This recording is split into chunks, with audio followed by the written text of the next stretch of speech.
सप्ताह 15 कक्षा 6 का विषय गणित के प्रश्न हल करने जा रहे हैं।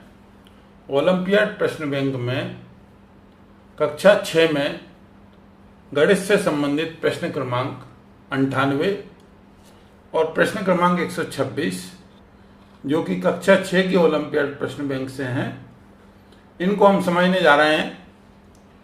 प्रश्न क्रमांक 98 जो है वह कक्षा 5 से लिया गया है, कक्षा 5 ओलंपियाड प्रश्न बैंक से।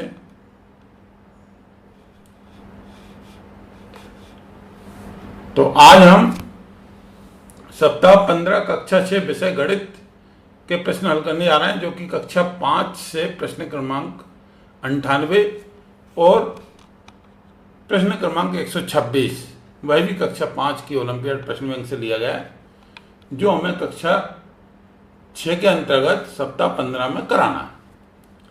प्रश्न क्रमांक 98 इस प्रकार है कि 2 सेंटीमीटर भुजा वाले वर्ग से 2 सेंटीमीटर भुजा वाले वर्ग से 4 सेंटीमीटर भुजा वाले वर्ग का परिमाप कितना अधिक है। मतलब एक तो है हमारे पास 2 सेंटीमीटर भुजा वाला वर्ग वह होता है जिसकी सभी भुजाएं एक जैसी होती हैं, चतुर्भुज के आकार का होता है। वर्ग इस प्रकार का वर्ग है जिसकी सभी भुजाएं एक जैसी होंगी। तो एक तो है 2 सेंटीमीटर भुजा वाला, एक तो क्या है 2 सेंटीमीटर भुजा वाला है वर्ग जिसकी सभी भुजाएं 2-2 सेंटीमीटर हैं, और एक है हमारा 4 सेंटीमीटर भुजा वाला वर्ग। एक थोड़ा बड़ा है जिसकी साइड बड़ी है, 4 सेंटीमीटर भुजा वाला वर्ग है। ये 4 सेंटीमीटर भुजा वाला वर्ग है और ये हमारा 2 सेंटीमीटर भुजा वाला वर्ग है, ये वाला। अब वह पूछ रहा है कि इसका परिमाप इसके परिमाप से, मतलब 2 सेंटीमीटर वाला वर्ग का परिमाप 4 सेंटीमीटर वाले वर्ग के परिमाप से कितना अधिक है। मतलब 2 सेंटीमीटर भुजा वाले वर्ग से 4 सेंटीमीटर भुजा वाले वर्ग का परिमाप, मतलब परिमाप इसका बड़ा होगा। क्यों कि यह बड़ा वर्ग है तो इसका परिमाप ज़्यादा आएगा। परिमाप का मतलब मैं पहले ही बता चुका हूं आपको, केवल एक चक्कर इसका परिमाप होगा। इस वजह से एक वजह से हम जाएं और उसी वजह पर वापस लौट कर आ जाएं तो वो उसका परिमाप होगा। तो इसमें क्लियर समझ आ रहा है कि इसका परिमाप बड़े वाले का हमें 4 सेंटीमीटर की 4 बार भुजाएं चलना पड़ेंगी। मतलब 4 का 4 सेंटीमीटर में गुणा कर दो, चाहे 4 बार जोड़ लो। तो 4 दूनी 8, 4 3 12, 4 चौको 16। तो ये आ जाएगा अपना 16 सेंटीमीटर। वैसे कायदे से इनको गुणा ना करके 4 बार जोड़ा जाता है, क्योंकि यदि अगर ये 8 सेंटीमीटर की भुजा हुई तो 8 का 8 में गुणा नहीं होगा, फिर क्या हो जाएगा, इसका क्षेत्रफल हो जाएगा। तो ये 4 गुणे 4 तो हम इसलिए क्योंकि 4 सेंटीमीटर की चारों भुजाएं, इसलिए तो इसलिए इसको 4 बार जोड़ा जाएगा। परिमाप होता है 4 गुणित भुजा। 4 को 4 बार आप जोड़ोगे वो इसका परिमाप होगा, तो वो 16 सेंटीमीटर। भाई इसका जो परिमाप है, यदि इसका क्षेत्रफल भी निकालेंगे तो भी 16 सेंटीमीटर आएगा, क्योंकि भाई इसकी भुजाएं 4 सेंटीमीटर है इसलिए।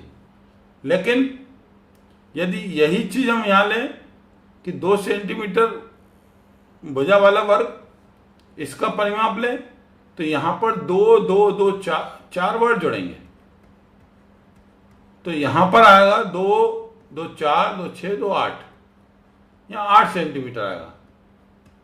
यानी 2 सेंटीमीटर भुजा वाले वर्ग का परिमाप आ रहा है हमारा 8 सेंटीमीटर, और 4 सेंटीमीटर भुजा वाले वर्ग का परिमाप आ रहा है हमारा 16 सेंटीमीटर।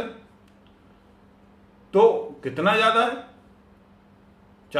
2 सेंटीमीटर वाले भुजा वर्ग से 4 सेंटीमीटर वाले भुजा वाले वर्ग का परिमाप कितना ज़्यादा है, तो 16 में से 8 को माइनस कर देंगे, 16 माइनस 8, तो हमारा 8 सेंटीमीटर इसका आंसर आ जाएगा।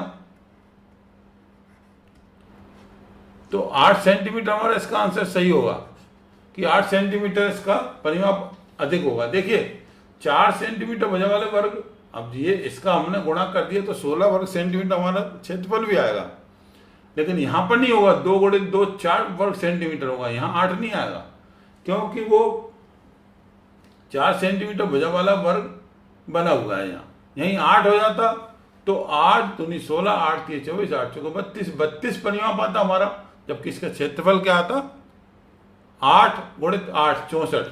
तो ये हम गुणा किया, ये हमें कायदे से नहीं करना, वो तो 4 सेंटीमीटर 4 हो जाए थे इसलिए गुणा कर दिया था।